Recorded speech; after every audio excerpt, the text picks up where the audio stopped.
Hello friends, academic study centre पे आपका स्वागत है। जैसा कि पिछले वीडियो में हम रदरफोर्ड और जे थॉमसन के परमाणु मॉडल के बारे में तथा रदरफोर्ड के परमाणु मॉडल की कमियों को हम पढ़ चुके हैं। तो आइए अब हम देखते हैं बोर के परमाणु मॉडल। ठीक है, बोर का परमाणुिक मॉडल ये क्या होता है। रदरफोर्ड के मॉडल पर उठी आपत्तियों को दूर करने के लिए क्या किया, नील्स बोर ने एक परमाणु संरचना के बारे में बताया। ठीक है, तो जब रदरफोर्ड का परमाणु मॉडल फेल हो गया तो क्या किया, नील्स बोर ने एक अपना परमाणु मॉडल दिया। इसमें क्या हुआ, इलेक्ट्रॉन केवल कुछ निश्चित कक्षाओं में ही चक्कर लगाते हैं, जिन्हें क्या कहते हैं, इलेक्ट्रॉन विविक्त कक्षाएं। ठीक है, तो जैसे कि ये हमारा नाभिक हो गया, तो इस पे इसके आसपास क्या हो गया, इलेक्ट्रॉन कुछ निश्चित कक्षाओं में ही गति लगाएंगे। ऐसे इलेक्ट्रॉन इनके बाहर नहीं पाए जाएंगे। इलेक्ट्रॉन क्या होगा, एक निश्चित कक्षा में ही गति लगाएंगे। तो रदरफोर्ड ने बताया था कि नाभिक के चारों ओर इलेक्ट्रॉन हमारे गति करते हैं, ऐसे चक्कर लगाते हैं। तो लेकिन इन्होंने ये नहीं बताया कि एक निश्चित कक्षा में ही चक्कर लगाते हैं। और जब इलेक्ट्रॉन इस विविक्त कक्षाओं में चक्कर लगाते हैं तो इनकी ऊर्जा का क्या करते हैं, विकिरण नहीं होता। तो जैसे कि ये नाभिक हो गया, इनके आसपास हमारे क्या है, इलेक्ट्रॉन चक्कर लगा रहे हैं। तो इस चक्कर लगाने के दौरान इलेक्ट्रॉन क्या करेंगे, अपनी ऊर्जा का उत्सर्जन नहीं करेंगे। ठीक है, जिससे क्या होगा, ये नाभिक में आकर नहीं गिरेंगे। तो ये क्या होगा, परमाणु हमारा स्थायी रहेगा। तो निश्चित कक्षाओं में चक्कर लगाने के समय इलेक्ट्रॉन क्या होता है, अपनी ऊर्जा का उत्सर्जन नहीं करते। उनकी ऊर्जा क्या है, उतनी ही बनी रहती है। ये क्या नील्स बोर ने बताया था। ठीक है, तो ये आप देख लीजिए, ये क्या है, एक किसी परमाणु के कुछ ऊर्जा स्तर हैं। बीच में हमारा क्या है, ये नाभिक है। ये हमारा क्या है, पहला ऊर्जा स्तर है। तो पहले ऊर्जा स्तर को हम कक्ष के कहते हैं। n इक्वल टू इसका मान क्या होता है, 1।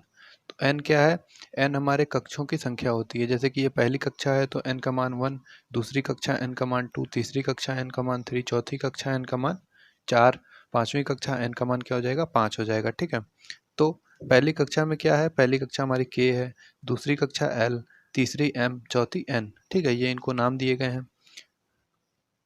ये क्या है, इलेक्ट्रॉन क्या है, केवल इन्हीं कक्षाओं में चक्कर लगाएगा, k l m n, इन्हीं कक्षाओं में इलेक्ट्रॉन चक्कर लगाएगा। इसके अलावा बाहर कहीं इलेक्ट्रॉन नहीं पाया जाएगा। ठीक है, तो और जब इन कक्षाओं में इलेक्ट्रॉन चक्कर लगाएगा तो वो क्या करेगा, ऊर्जा का उत्सर्जन नहीं करेगा, जिससे क्या है, परमाणु हमारा स्थायी रहेगा।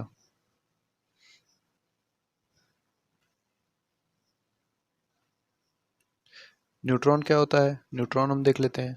तो 1932 में जेम्स चैडविक ने क्या किया था, एक और अपरमाणु कण की खोज की थी, जो अनावेशित था और द्रव्यमान में प्रोटॉन के बराबर था। अंततः इसका नाम क्या पड़ा, न्यूट्रॉन पड़ा। तो न्यूट्रॉन क्या होता है, ये अनावेशित है, मतलब इस पर कोई चार्ज नहीं होता। चार्ज के मामले में ये क्या है, न्यूट्रल है। ठीक है, तो चार्ज के मामले में ये न्यूट्रल है और इस पे क्या होता है, इसका नाम न्यूट्रॉन पड़ा। और इसमें क्या होता है, इसका द्रव्यमान जो होता है प्रोटॉन के बराबर होता है। ठीक है, प्रोटॉन के बराबर द्रव्यमान का। और अनावेशित, अनावेशित मतलब न्यूट्रल चार्ज, इस पर कोई चार्ज नहीं होता, पॉजिटिव और निगेटिव। तो द्रव्यमान में क्या होता है, प्रोटॉन के बराबर, इसको क्या कहा गया, न्यूट्रॉन कहा गया। ठीक है, तो हाइड्रोजन को छोड़कर ये सभी परमाणुओं के नाभिक में उपस्थित होता है। सामान्यतः न्यूट्रॉन को n से दर्शाया जाता है। परमाणु द्रव्यमान नाभिक में उपस्थित प्रोटॉन और न्यूट्रॉन के द्रव्यमान के योग को प्रकट करता है। तो किसी परमाणु का परमाणु द्रव्यमान क्या करता है, किसी परमाणु का परमाणु द्रव्यमान उसे क्या करता है, प्रोटॉन और न्यूट्रॉन के द्रव्यमान के योग को प्रदर्शित करता है। तो जो परमाणु हमारा होता है उसका समस्त द्रव्यमान कहाँ केंद्रित होता है, उसका समस्त द्रव्यमान नाभिक में केंद्रित होता है। तो उसका द्रव्यमान प्रोटॉन और न्यूट्रॉन के द्रव्यमान के योग के बराबर होता है। ठीक है, ये हमारा क्या हो जाएगा, पूरे परमाणु का द्रव्यमान जो हो जाएगा प्रोटॉन और न्यूट्रॉन के द्रव्यमान के योग के बराबर हो जाएगा। ठीक है, तो द्रव्यमान को दर्शाने में न्यूट्रॉन को क्या होता है, मेन रोल होता है। अब देख लेते हैं विभिन्न कक्षाओं में इलेक्ट्रॉन कैसे वितरित होते हैं। जैसा कि मैंने आपको बताया कि ये क्या होता है, नाभिक के चारों ओर कुछ कक्षाएं होती हैं, के एल एम एन, ये क्या मैंने आपको बताया, कक्षाएं होती हैं। तो किस कक्षा में कितने इलेक्ट्रॉन होते हैं, कैसे वितरित होते हैं, आइए अब देखते हैं। तो इस नियम को क्या कहा गया, बोरबरी नियम। ठीक है, तो इन नियमों के अनुसार किसी कक्षा में उपस्थित अधिकतम इलेक्ट्रॉनों की संख्या क्या हो सकती है, 2n²। तो किसी कक्षा में अधिकतम इलेक्ट्रॉनों की संख्या हो सकती है 2n²। n का मान 1 रखेंगे तो पहली कक्षा में कितने इलेक्ट्रॉन आ गए, 2 इलेक्ट्रॉन। ठीक है, n की जगह पे हमने क्या रख दिया, 1 रख दिया। 2n² पहली कक्षा मीन्स k, तो n बराबर 1, 2 इंटू 1 का स्क्वायर इक्वल टू 2। ठीक है, पहली कक्षा में कितने इलेक्ट्रॉन हो गए, 2। दूसरी कक्षा में देख लेते हैं, n इक्वल टू कितना रखेंगे हम, 2 रखेंगे L में, 2 इंटू 2 का स्क्वायर इक्वल टू 8। दूसरी कक्षा में कितने टोटल इलेक्ट्रॉन हो गए? 8। तो पहली कक्षा में जब 2 इलेक्ट्रॉन भर जाएंगे तो 2 इलेक्ट्रॉन कहाँ जाएंगे? दूसरी कक्षा में, और वहाँ भरेंगे 8 इलेक्ट्रॉन भरेंगे। तीसरी कक्षा का हम देख लेते हैं, n इक्वल टू 3। ठीक है, तो तीसरी कक्षा में कितने हो गए? 2 इंटू 3 का स्क्वायर कितने हो गए? 18 इलेक्ट्रॉन हो गए। ठीक है, तीसरी कक्षा में कितने इलेक्ट्रॉन हो गए? 18 इलेक्ट्रॉन। तो जब पहले में 2 इलेक्ट्रॉन और दूसरे में 8 इलेक्ट्रॉन भर जाएंगे तो हमारा इलेक्ट्रॉन कहाँ जाएगा? तीसरी कक्षा में जाना शुरू होगा। ठीक है, और चौथे में कितने होते हैं? इसी प्रकार 2 इंटू 4 का स्क्वायर इक्वल टू 32। एन में कितने होते हैं? 32। तो ये आपको कुछ दर्शाया गया है, कुछ हमारे जो तत्व हैं उनके इलेक्ट्रॉनिक विन्यास। पहले में क्या है? पहला हाइड्रोजन है, इसमें क्या हो गया? 1 इलेक्ट्रॉन हो गया। ठीक है, ये हमारा नाभिक के बीच में, उसके बाहर 1 इलेक्ट्रॉन हो गया। ये आपका दूसरा हो गया हीलियम, इसमें कितना इलेक्ट्रॉन होता है? 2 इलेक्ट्रॉन। तो ये क्या हो गया? पहली कक्षा में 2 इलेक्ट्रॉन भर गए। ठीक है, अब हमारा क्या आएगा? अब हमारा लिथियम आएगा। लिथियम में कितने इलेक्ट्रॉन होते हैं? 3 इलेक्ट्रॉन। ठीक है, लिथियम में 3 इलेक्ट्रॉन हो गए, पहले में 2 भर गए, तो अब तीसरा इलेक्ट्रॉन कहाँ जाएगा? पहले में तो आएगा नहीं, क्योंकि पहले में 2 फुल हो गए। अब कहाँ जाएगा? दूसरी कक्षा में जाएगा। ठीक है, और दूसरी कक्षा में कब तक जाएगा? जब तक यहाँ पे 8 इलेक्ट्रॉन पूरे ना हो जाए। पहले में 2, ठीक है, जैसे बेरिलियम हो गया, इसका 4 होता है। ठीक है, इसमें 4 इलेक्ट्रॉन होते हैं, परमाणु क्रमांक इसका 4 होता है। इसमें क्या हो गया? 2 इलेक्ट्रॉन ये हो गए, 2 इलेक्ट्रॉन ये हो गए। ठीक है, पहले में 2 इलेक्ट्रॉन भर के जितना बचेगा उसको हम क्या कर देंगे? बाहर में दे देंगे। ठीक है, दूसरी कक्षा में। तो दूसरी कक्षा में कब तक भरेंगे? जब तक क्या हो जाए? नियॉन। दूसरी कक्षा में क्या हो जाए? जब तक 8 इलेक्ट्रॉन हमारे पूरे ना हो जाए तब तक हम क्या करेंगे? उसमें देते रहेंगे। ठीक है, तो यहाँ पे क्या हुआ? पहली में 2 और दूसरी में 8, ये इलेक्ट्रॉन हमारे पूरे हो चुके। ठीक है, अब हमारा इलेक्ट्रॉन कहाँ जाना शुरू होगा? तीसरी कक्षा में। सोडियम का परमाणु क्रमांक 11, पहले में 2 भर गया, दूसरे में 8 भर गया, तीसरे में क्या भरेगा? 1 इलेक्ट्रॉन। ठीक है, तो ऐसे ही हम तीसरे में कब तक भरेंगे? जब तक क्या हो? उसमें 18 इलेक्ट्रॉन पूरे ना हो जाए, तब तक हमारा क्या होगा? तीसरी कक्षा भरती रहेगी। ठीक है,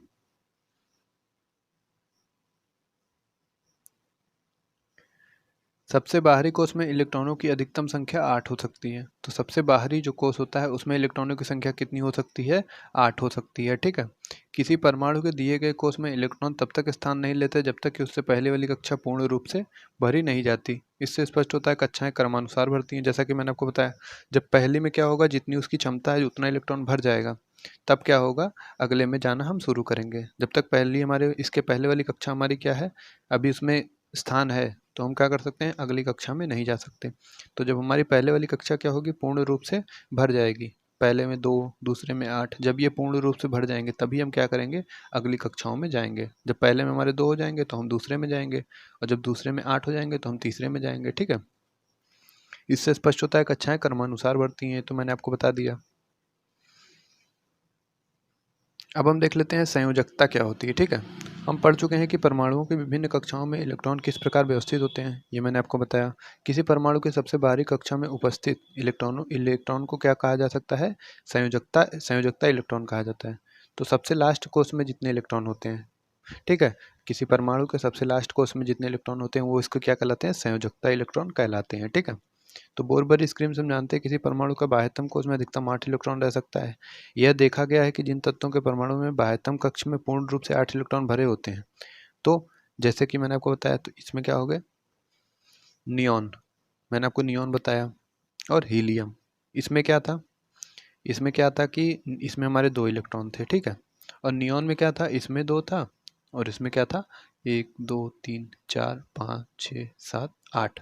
ठीक है, तो नियॉन में क्या था कि हमारे ये भी कक्षा हमारा पूर्ण थी, और हीलियम में क्या था? हमारी ये कक्षा पूर्ण थी। तो हीलियम और नियॉन क्या हो जाते हैं? रासायनिक रूप से अक्रियाशील हो जाते हैं। ठीक है, ये किसी से क्रिया ये क्या हो जाता है? किसी से क्रिया नहीं कर सकते, क्योंकि क्या है? इनका कोष पूरा है। हीलियम का क्या है? हीलियम में 2 इलेक्ट्रॉन, इनकी कोष पूरा है, इन्हें नए इलेक्ट्रॉन देने की आवश्यकता है, नए इलेक्ट्रॉन लेने की आवश्यकता है। और नियॉन क्या हो गया? इसमें पहले में 2, दूसरे में 8, तो 8 इलेक्ट्रॉन इसमें भी हो गए, इसकी भी कक्षा क्या हो गई? पूरी हो गई। तो हीलियम और नियॉन क्या हो गए? ये हो गए कि रासायनिक रूप से अक्रियाशील हो गए। ठीक है, तो इनकी संयोजकता क्या हो गई, शून्य हो गई। नई नई इलेक्ट्रॉन देने की आवश्यकता है, नई इलेक्ट्रॉन लेने की आवश्यकता है, ठीक है। तो इनकी कोष क्या हो गए, इनके बाहरी कोष में इनके जितने इलेक्ट्रॉन चाहिए हो, मतलब कोष को, उतने इलेक्ट्रॉन क्या है, पूरे हैं। तो ये क्या हो गया, रासायनिक रूप से अक्रियाशील हो गया। तो इसकी संयोजकता कितनी हो गई, 0। तो ऐसे हमारे सभी तत्व जिनके क्या होते हैं, बाह्यतम कोष पूर्ण होते हैं, तो वो हमारे क्या कहलाते हैं, रासायनिक रूप से अक्रियाशील, और उनकी संयोजकता क्या होती है, 0 होती है, ठीक है। तो ये रासायनिक रूप से सक्रिय नहीं होते, दूसरे शब्दों में इनकी संयोजकता क्या होती है, शून्य होती है, ठीक है। तो अब देख लीजिए, अक्रिय तत्वों में हीलियम परमाणु के बाह्यतम कक्ष में 2 और नियोन में क्या, और अन्य में क्या होते हैं, 8 होते हैं। तो मैंने आपको नियोन का और हीलियम का उदाहरण दे दिया। सक्रिय तत्वों के परमाणुओं की संयोजन शक्ति अर्थात अपने समान या किसी अन्य तत्व के परमाणु से मिलकर अणु बनाने की प्रवृत्ति अपने बाह्यतम कक्षों को पूर्ण करने का, भरने का प्रयास माना जाता है, ठीक है। जिसमें 8 इलेक्ट्रॉन नहीं होते, तो वो क्या करते हैं, जैसे कि यहाँ पे 2 पूरे हो गए, यहाँ पे मान लीजिए 1 इलेक्ट्रॉन है, ठीक है। या तो हम क्या मान लेते हैं, हाइड्रोजन मान लेते हैं जिसमें 1 इलेक्ट्रॉन है। तो ये क्या करता है, या तो 1 इलेक्ट्रॉन ये ले ले, या तो ये अपना 1 इलेक्ट्रॉन दे के, ये क्या करता है, रासायनिक रूप से स्थायी होने की प्रवृत्ति रखता है, ठीक है। इसकी इच्छा होती है कि मैं अपना 1 इलेक्ट्रॉन या तो किसी को दे दूं, या तो किसी से 1 लेके क्या करूं, अपना कोष पूरा कर लूं। ये क्या करता है, इसमें इसकी प्रवृत्ति होती है। तो ये भी क्या करता है, इसमें मान लीजिए पहले में 2 पूरे हैं, दूसरे में क्या है, अभी 7 की आवश्यकता है, ठीक है। या तो ये 7 लेगा, या तो ये अपना 1 दे के, ये इसका क्या होगा, अंतर वाला कोष पूरा रहेगा, तो ये क्या हो जाएगा, सही हो जाएगा। तो 7 लेना ये ज़्यादा कठिन है। ये क्या करता है, 1 आसानी से अपना, ठीक है। जब ये 1 ड्रॉप कर देता है, 7 लेना थोड़ा कठिन काम है। ये क्या करता है, जो इसके पास 1 है, से मान लीजिए अतिरिक्त कह लीजिए, जो एक अतिरिक्त इलेक्ट्रॉन है, तो 7 लेगा तब इसके 8 होंगे कोष में, या तो ये 1 दे दे, तो इसके अंदर वाला कोष क्या है, पहले से ही पूर्ण रूप से भरा हुआ है। तो ये क्या करता है, 1 इलेक्ट्रॉन दे के क्या ले लेता है, पॉजिटिव चार्ज अपने ऊपर ले लेता है। इसकी संयोजकता कितनी हो जाती है, 1 हो जाती है, ठीक है। तो ये क्या करता है, 1 इलेक्ट्रॉन अपना दे देता है, इसकी संयोजकता प्लस हो जाती है, जो देता है प्लस, जो लेता है वो निगेटिव। तो इसकी संयोजकता कितनी हो गई, 1 हो गई, ठीक है। तो परमाणु अपने अंतिम कक्ष में अष्टक प्राप्त करने के लिए क्रिया करते हैं, मैंने आपको बताया। यह आपस में इलेक्ट्रॉन की साझेदारी करके उनको ग्रहण करने में कुछ त्याग करने से होता है। परमाणु के बाह्यतम कक्ष में इलेक्ट्रॉनों में अष्टक बनाने के लिए जितने इलेक्ट्रॉन की साझेदारी या स्थानांतरण होता है, वही उस तत्व की संयोजकता शक्ति अर्थात संयोजकता होती है, ठीक है। जितने इलेक्ट्रॉन वो लेता है या जितने इलेक्ट्रॉन वो दान करता है, क्या करता है, रासायनिक क्रिया करने के लिए या स्थायी होने के लिए, जितने इलेक्ट्रॉन वो लेता है या जितने इलेक्ट्रॉन वो क्या करता है, दान करता है, वही उसकी क्या कहलाती है, संयोजकता कहलाती है, ठीक है। तो आइए मैं आपको बताता हूँ कि संयोजकता हम कैसे देखते हैं, ठीक है। तो भिन्न भिन्न सेलों में इलेक्ट्रॉन के वितरण के अनुसार 18 तत्वों का संयोजन, ठीक है। हाइड्रोजन क्या है, इसमें इसका परमाणु संख्या 1 है, और इसके प्रोटॉनों की संख्या क्या हो गई, 1 हो गई। जितनी परमाणु संख्या उसी के बराबर क्या होते हैं, हमारे प्रोटॉन होते हैं, ठीक है। इसमें न्यूट्रॉन क्या है, इसमें न्यूट्रॉन 0 है। प्रोटॉन के बराबर ही हमारे न्यूट्रॉन होते हैं, लेकिन क्या है, इसमें हाइड्रोजन में न्यूट्रॉन 0 होते हैं। इलेक्ट्रॉनों की संख्या 1 हो गई, 1। तो ये क्या किया, या तो 1 दे दे या तो 1 ले ले, इसकी संयोजकता कितनी हो गई, 1 हो गई, ठीक है। हीलियम हीलियम मैंने आपको बताया रासायनिक रूप से अक्रियाशील है, इसका कोष क्या होता है, ये भरा होता है, ठीक है। 2 को चाहिए इसको, पहले कोष में 2 भरे हुए हैं, तो ये क्या हो गया, 0 हो गई, इसकी संयोजकता रासायनिक रूप से अक्रियाशील हो गया। लिथियम हो गया, लिथियम में कितने हो गए, 3 इलेक्ट्रॉन हो गए, ठीक है। लिथियम में कितने इलेक्ट्रॉन हो गए, 3 इलेक्ट्रॉन हो गए। पहला कोष तो भरा हुआ है, लेकिन दूसरा कोष क्या है, इसको 7 इलेक्ट्रॉनों की आवश्यकता अभी भी है। तो ये 7 लेने से अच्छा क्या करता है, 1 अपना दान कर देता है, ठीक है। तो इसकी संयोजकता कितनी हो गई, 1 हो गई। इसी प्रकार बेरिलियम हो गया, तो बेरिलियम में कितना इलेक्ट्रॉन हो गए, 4 इलेक्ट्रॉन हो गए, 2 और 2। तो ये 6 लेगा, या तो तब इसका अष्टक पूरा होगा, या ये क्या करे, 2 अपना दान कर दे। तो 6 लेने से ज़्यादा 2 दान करना सही पड़ेगा। तो क्या करेगा, ये अपना 2 इलेक्ट्रॉन क्या है, अपना दान कर देगा, ठीक है। इससे क्या हो जाएगा, 2 प्लस चार्ज आ जाएंगे। लिथियम पे क्या होगा, 1 प्लस चार्ज आएगा, ठीक है। तो जो संयोजकता हमारी होती है वो क्या होती है, 4 से ज़्यादा नहीं हो सकती, ठीक है। संयोजकता हमारी क्या होती है, 4 से ज़्यादा नहीं हो सकती। तो जैसे कि आप ये देख रहे होंगे, कार्बन कार्बन में कितने इलेक्ट्रॉन क्या हो गए, 2 6, पहले कोष में 2, दूसरे कोष में 4। इसकी टोटल इलेक्ट्रॉन कितने हैं, 6 हैं। पहले कोष में कितने भरे, 2 भरे, दूसरे कोष में कितने भरे, 4। इसको या तो ये 4 दे दें या तो ये 4 ले ले। तो इन दोनों पोजीशन में क्या है, सेम है। 4 लेना और 4 देना दोनों क्या है, सेम पोजीशन में है, तो इसकी संयोजकता क्या हो जाती है, 4 हो जाती है। ठीक है, अब आइए आगे देखिए नाइट्रोजन। नाइट्रोजन का कितना है, 7। परमाणु क्रमांक इसका कितना है, 7 है। इलेक्ट्रॉन कितने हो गए, 7 हो गए। ठीक है, इसमें इलेक्ट्रॉन कितने हो गए, 7। जितनी परमाणु संख्या उतने इलेक्ट्रॉन, ठीक है, और उतने प्रोटॉन। तो इसमें देख लेते हैं क्या हो गए, इसके 7 इलेक्ट्रॉन हो गए, 2 और 5। अब बताइए 8 पूरा करना है इसको, 5 दे देगा, 5 देना ज़्यादा मुश्किल है। क्या करता है, 3 एक्सेप्ट कर लेता है। 3 एक्सेप्ट करके ये क्या करता है, 3 निगेटिव चार्ज ले लेता है। ठीक है, ये क्या करता है, अगर हम 5 देने जाएंगे तो 5 देना ज़्यादा कठिन है। ये क्या करता है, 3 इलेक्ट्रॉन एक्सेप्ट करके क्या करता है, 8 अपने पूरे कर लेता है। 8 ही इसको पूरा करना है, जितने जितने होने चाहिए लास्ट में उसको वो क्या करना है, उसको पूरा करना है। तो यहाँ पे क्या हो जाता है, 5 है इसके पास ये या तो 5 दान करे या तो 3 एक्सेप्ट कर ले, तभी ना 8 पूरे होंगे। तो ये क्या करता है, 5 दान करना ये कठिन काम है, ये क्या करता है, 3 एक्सेप्ट कर लेता है। ठीक है, 3 एक्सेप्ट किया तो इसके पास 8 हो गए और इसके पास क्या हो गए, 3 निगेटिव चार्ज। अगर ये दान करता तो क्या आता, पॉजिटिव चार्ज, क्योंकि ये ले रहा है, ऋण हो गया। ठीक है, उधार लेना, आप समझ रहे होंगे कि उधार लेना क्या है, ऋण, ऋण लेना। ठीक है, और जब हम किसी को देते हैं तो हम क्या होते हैं, पॉजिटिव। तो संयोजकता हमारी क्या होती है, 4 से ज़्यादा नहीं हो सकती। ठीक है, या तो 4 या तो उससे कम।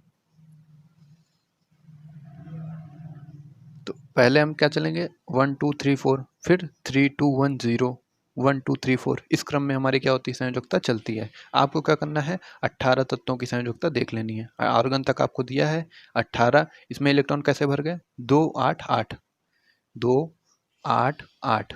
ठीक है, आर्गन की हमारा क्या हो गया, अब ये आप देखिए आर्गन हमारा क्या हो गया, इसकी संयोजकता 0, इसमें भी 8 हो गए, इसमें भी 8 हो गए, इसमें भी 8 हो गए। तो संयोजकता का नियम क्या था कि अंतिम कोष में 8 इलेक्ट्रॉन होने चाहिए। अंतिम कोष में कितने हैं, 8 हैं, तो संयोजकता इसकी क्या हो जाएगी, 0। तो ये भी हमारा क्या हो गया, आर्गन भी रासायनिक रूप से अक्रियाशील हो गया। संयोजकता कितनी हो गई, 0 हो गई। ठीक है, संयोजकता कितनी हो गई आर्गन की, 0 हो गई, और ये रासायनिक रूप से क्या हो गया, अक्रियाशील हो गया। नियॉन मैंने आपको बताया था, हीलियम का मैंने आपको बताया था, आर्गन भी क्या हो गया, रासायनिक रूप से अक्रियाशील, क्योंकि संयोजकता का नियम कहता है कि अंतिम कोष में हमारे 8 इलेक्ट्रॉन पूरे होने चाहिए। ठीक है, अंतिम कोष में 8 इलेक्ट्रॉन पूरे हैं तो ये क्या हो जाएगा, रासायनिक रूप से अक्रियाशील। ठीक है, तो अब हम देख लेते हैं परमाणु संख्या तथा परमाणु द्रव्यमान क्या होता है। परमाणु संख्या, ठीक है, तो परमाणु संख्या क्या होता है, वास्तव में तत्वों को उनके परमाणु में विद्यमानों प्रोटॉनों की संख्या से परिभाषित किया जाता है। ठीक है, हाइड्रोजन के लिए Z बराबर 1, क्योंकि हाइड्रोजन परमाणु के नाभिक में केवल एक प्रोटॉन होता है। इसी प्रकार कार्बन के लिए Z बराबर 6। इसी प्रकार एक परमाणु के नाभिक में उपस्थित प्रोटॉन की कुल संख्या उसका क्या कहलाती है, परमाणु द्रव्यमान। तो परमाणु द्रव्यमान Z इक्वल टू क्या होता है, प्रोटॉन की संख्या। ठीक है, तो प्रोटॉन हमारे जितने होंगे वही उसका क्या कहलाएगा, परमाणु द्रव्यमान। तो परमाणु द्रव्यमान बराबर क्या होता है, अगर हमारा एक परमाणु द्रव्यमान है तो उसमें क्या होंगे, एक प्रोटॉन होंगे। दो परमाणु द्रव्यमान, कितने प्रोटॉन, दो प्रोटॉन। जितने प्रोटॉन उतना क्या होगा उसका परमाणु द्रव्यमान। ठीक है, परमाणु द्रव्यमान equal to P, Z equal to P. ठीक है, परमाणु द्रव्यमान इक्वल टू प्रोटॉनों की संख्या। अब देख लेते हैं द्रव्यमान संख्या क्या होता है। द्रव्यमान संख्या एक परमाणु में अपरमाणु कणों के अध्ययन से इस बात निष्कर्ष पर पहुंचे कि व्यवहारिक रूप में परमाणु का द्रव्यमान उसमें विद्यमान प्रोटॉन और न्यूट्रॉनों के द्रव्यमान के कारण होता है। तो मैंने आपको बताया था कि प्रोटॉन जो हमारे परमाणु होते हैं उनके नाभिक में क्या पाया जाता है, उनके नाभिक में प्रोटॉन और न्यूट्रॉन पाया जाता है। क्या होते हैं, जिनके कारण प्रोटॉन का पॉजिटिव चार्ज होता है और न्यूट्रॉन हमारे क्या होते हैं, चार्जलेस होते हैं। ठीक है, इनमें कोई चार्ज नहीं होता। लेकिन द्रव्यमान में क्या होता है, द्रव्यमान में हमारे प्रोटॉन और न्यूट्रॉन दोनों क्या करते हैं, दोनों के द्रव्यमान के कारण ही हमारे परमाणु का द्रव्यमान होता है। जैसा कि आपको परमाणु मॉडलों में बताया गया था कि जो परमाणु का द्रव्यमान होता है वो क्या होता है, उसके नाभिक में केंद्रित होता है। ठीक है, तो परमाणु का द्रव्यमान टोटल क्या होगा, प्रोटॉन का द्रव्यमान प्लस इलेक्ट्रॉन का द्रव्यमान। प्रोटॉन और न्यूट्रॉन के संख्याओं के योग को क्या कहा जाता है, द्रव्यमान संख्या कहा जाता है। ठीक है, जितने प्रोटॉन होंगे और जितने न्यूट्रॉन होंगे उन दोनों के योग को क्या कहा जाएगा, द्रव्यमान संख्या कहा जाएगा। ठीक है, तो हम लिखते कैसे हैं, जैसे कि ये आप देख लीजिए, लिखना कैसे होता है इसको, इसको कैसे लिखते हैं, द्रव्यमान संख्या को हम क्या लिखते हैं, द्रव्यमान संख्या को हम ऊपर लिखते हैं और परमाणु संख्या को नीचे लिखते हैं। ठीक है, ये हमारा न्यूट्रॉन हो गया, नाइट्रोजन हो गया। नाइट्रोजन में क्या हुआ कि 7 हो गया इसका परमाणु संख्या और द्रव्यमान संख्या कितनी हो गई, 14 हो गई। ठीक है,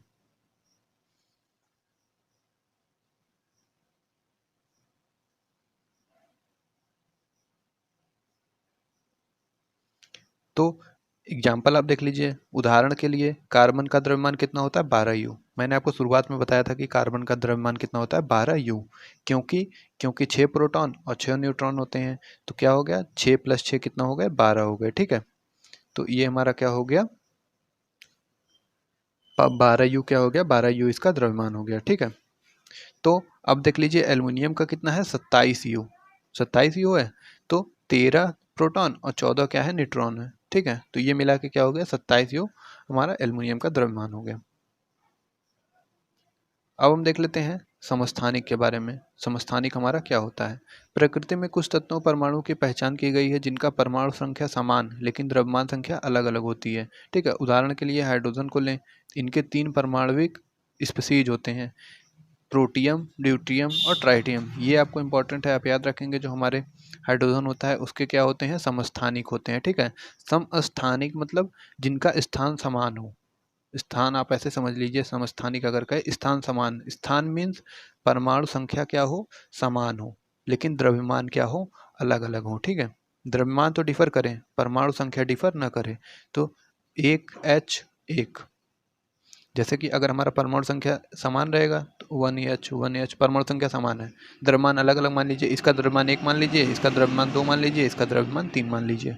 द्रव्यमान को ऊपर लिखते हैं और संख्या को नीचे लिखते हैं। तो परमाणु संख्या सबकी कितनी है, 1 है। ठीक है, परमाणु संख्या क्या है, समान है, लेकिन द्रव्यमान क्या है, इसका द्रव्यमान 1, इसका द्रव्यमान 2, इसका द्रव्यमान 3। तो ये क्या हो गए, समस्थानिक हो गए। तो इसको क्या कहते हैं, प्रोटियम कहते हैं। 1H2 को क्या कहते हैं, ड्यूट्रियम कहते हैं। ठीक है, या तो डी। और ट्राइटियम किसके कहते हैं, 1H3। ठीक है, 1H3 क्या हो गया, ट्राइटियम हो गया। 1H2 क्या हो गया, ड्यूट्रियम हो गया। 1H1 क्या हो गया, प्रोटियम हो गया। ठीक है, ये हमारे क्या है, समस्थानिक। तो समस्थानिक में क्या होता है कि परमाणु संख्या समान रहे और परमाणु द्रव्यमान क्या हो, भिन्न भिन्न हो। ठीक है, तो इसको कैसे समझा जा सकता है, एक ही तत्व के परमाणु जिनकी परमाणु संख्याएं समान लेकिन द्रव्यमान संख्याएं भिन्न भिन्न होती हैं, ऐसे पदार्थों को हम क्या कहते हैं, समस्थानिक कहते हैं, जैसा कि मैंने आपको बताया। ठीक है, तो हाइड्रोजन के कौन कौन से हो गए, इंपॉर्टेंट है, आप याद रखेंगे, प्रोटियम, ड्यूटियम और ट्राइटियम। ठीक है,